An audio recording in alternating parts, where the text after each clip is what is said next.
Okay, yeah, well, the end of this episode, am I right? Alright, so we have a new episode of WandaVision, episode 6, Time is Flying, and this is a spoiler warning for episode 6 of WandaVision. Stick around if you've seen it, stick around if you don't care, but if you don't want spoilers, now's your time to bounce. So, okay, so as the WandaVision show, the show within the show, the Hex as they call it, it's been going through the decades of sitcoms. I thought, chronologically, this would be when the 90s were, but this is more of a 2000 show. It's like the 90s got forgotten, though last week it was on the fringe. It was like, is it late 80s or early 90s? Maybe they were just doing both with it. But judging by Quicksilver's puka shell necklace and no laugh track, early to mid 2000s. Regardless, I thought the dynamic was great because Quicksilver's like the cool uncle, and let's face it, we all like to be the cool uncle. It's just a fun job. It's a fun life. But there was a thought that Quicksilver wasn't really Quicksilver. He seems to be Quicksilver. We also got a glimpse of zombie Quicksilver with bullet holes in him. So apparently, I thought that would have been kind of cool if when she saw him with the bullet holes and he was all like zombie dead, if it was Aaron Taylor Johnson, but it wasn't. Though there was a Kick-Ass reference when he was like, Kick-Ass! And she was like, Kick-Ass! I was like, wait, is that...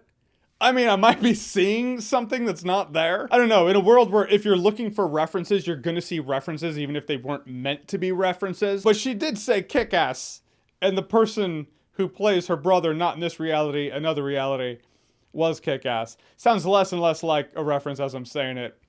So I'll just say coincidence. I'm not gonna use my leap card yet. I have some leaps to come later when I start talking about my theories about Agnes. And I'm not gonna say much about the twins either, because I don't know much about them from the comic books. I'm not gonna front. I'm not gonna Google and be like, okay, now I'm up to date. Now I'm gonna talk on a video like I've known for years. I don't. But it being Halloween, Vision's on the neighborhood watch, which he starts getting into pockets of this town where people are just kind of frozen, or they're just doing the same thing over and over again, like that lady and that husband just doing this, and you see a tear come out of her eye, which... that always freaks me out. It takes me back to Star Trek The Next Generation, Best of Both Worlds Part 2, where Locutus of Borg, Jean-Luc Picard, he's on this slab, he's on this table, and the Borg are working on him, and it shows his eye, and a tear's coming out of his eye, and you're like, oh my gosh, he's conscious. The fact that you can be locked in your head, and you have no control. There was actually, alright, side story for a second, there was a Spider-Man novel I had that was a bunch of short stories of Spider-Man, and one of them was Dr. Connors. He was like, okay, I can get the lizard under control, I can suppress him,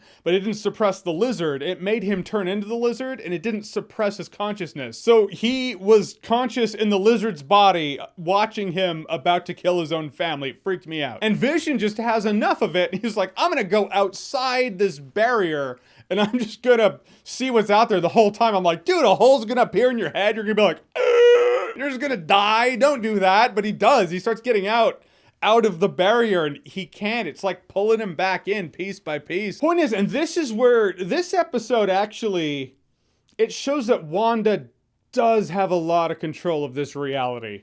More than I think a lot of us thought. She freezes everybody, expands the reality, expands the bubble reality, the WandaVision reality, the Hex.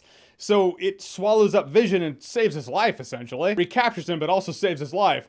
Also gobbled up a lot of other people. Kat Dennings is now in that reality too. A bunch of soldiers, a bunch of their army gear or sword gear. And yet, like, internet is totally right about that. As much as the show is telling us, oh, Wanda's behind it all, she doesn't know how it started, which implies something else is at work. Something we haven't seen. She talks with Quicksilver in here, and Quicksilver's like, how are you doing this? Let's be real. Let's talk. And she's like, I don't know. I just am, I guess. I don't know how it started. A lot of theories about Agnes, whether or not she's Mephisto. Maybe Mephisto is a whole part of it, but even Agnes was in her car, and she was just in her car, and Vision touched her head, and she was like, oh my gosh, you're Vision, you're an Avenger. He snapped her out of it like Vision did that other dude last week. And although that dude did say, oh, we gotta stop her, she's doing this, she's hurting us, it was pretty vague. I totally agree.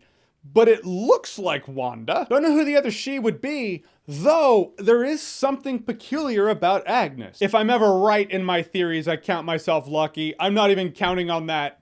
If for nothing else, my theories, they're imaginative. Not always right, but man, they're fun. I mean, I'll put some of it on some of you folks. My comment section, you brought this to my attention, actually. You led me to this point. Bringing up the fact that, you know, when they were casting everybody in that first episode that was outside the WandaVision bubble, and we were seeing S.W.O.R.D. actually come to grips with, okay, who are these people? Well, let's find out who they are. They totally breezed right over Agnes. Why would they do that unless her name is a familiar name? Or because they don't know who she is because she's not strictly speaking from their world, from the world of the MCU. So it's possible she's from another world in the multiverse, which kind of makes sense because Feige said WandaVision was going to lead into Doctor Strange in the Multiverse of Madness. Multiverse being an operative word there. I think she's Liv Octavius from Into the Spider-Verse. Granted, large part of that does come from the fact that Kathryn Hahn, who plays Agnes, played Liv Octavius from Into the Spider-Verse. That's not enough. You know, it's not like Captain America. There was ever the shot that Captain America is going to be like, flame on and combust into flame, and oh, he's the Human Torch after all. Chris Evans played both, but they're two separate characters. I totally get it. Granted, we're dealing with Sony property and MCU property, and those lines have kind of blurred since Spider-Man has come to the MCU. Granted, it's not a Spider-Man from the Into the Spider-Verse story. And with word that Alfred Molina is going to be Doc Ock in Spider-Man 3, the line between what is the MCU and what is the Spider-Man universe is just getting fuzzier. Also, in Into the Spider-Verse, well, spoilers for Into the Spider-Verse. At this point, I feel like I'm a little late giving you that warning. At the end of Into the Spider-Verse, when the super collider that actually does breach dimensions and realities going off, she gets smacked by a semi. We don't see what happened to her, and what's the rule? The rule is, unless you see the body, they're not dead. And I know deleted scenes aren't strictly speaking canon because they technically didn't happen, but there is a deleted scene where Liv Octavius literally jumps into the Super Collider multiverse breach. Couple of things that work against this theory is when Vision touched her head and snapped her out of it, she knew who Vision was, she knew who the Avengers were, and that Vision was dead. Assuming that she might be from a world that didn't have any Avengers or a Vision, peculiar that she knew that. Then again, if there's a time gap between when she got here and when this happens, she could have learned that. Also, her atoms don't look like they're trying to come apart, as happened in Into the Spider-Verse, so there is that. Could be that Wanda's fake world, the Hex, is keeping that from happening. But if the Multiverse of Madness deals with other characters coming into other worlds, are they all gonna have to experience that? So in a world where we're seeing more Spider-Man crossover,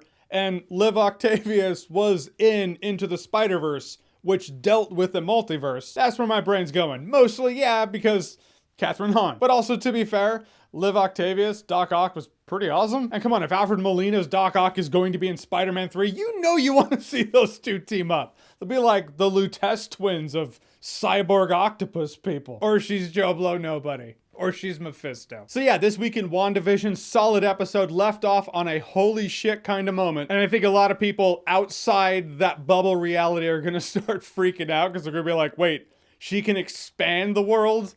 So where does that end? Yeah, action provokes reaction, and the reaction from this is not going to be pretty. People outside that reality are going to get pretty scared. We will see what next week brings. But before we go, sponsorship! I think the sponsor of this video is brought to you by Raycon. Raycon earbuds are the slick, stylish, true wireless earbuds coming in at about half the price of the competition, and they remain my forever workout earbuds. Near and dear to the heart. But also great for audiobooks and those classic reasons like listening to music. Because they offer 6 hours of playtime, seamless Bluetooth pairing, more bass, and a more compact design that gives you a nice noise isolating fit. They come in a range of fun colors and patterns. They come in a variety of fit options, no dangling wires or stems. They're discreet and sexy. I mean, the hair is helping, yeah, but you know, they'd be discreet without the hair. Perfect for those moments you want people to think you're listening, but you're just not. So click the link below or go to buyraycon.com/Johns to get 15% off your order. And thank you once again to Raycon for sponsoring this video. They're no stranger to my channel, so I appreciate the continued support. All right, so WandaVision episode 6. Have you seen it? What are your theories about Agnes? About all of it? Regardless of if it's Agnes or not, something happened that sparked this into happening. Something happened that made the bubble reality that Wanda's just unaware of. What do you think it is? Whatever it is, whatever you think, comment below, let me know. And as always, if you like what you've seen here and you want to see more, click right here to see more.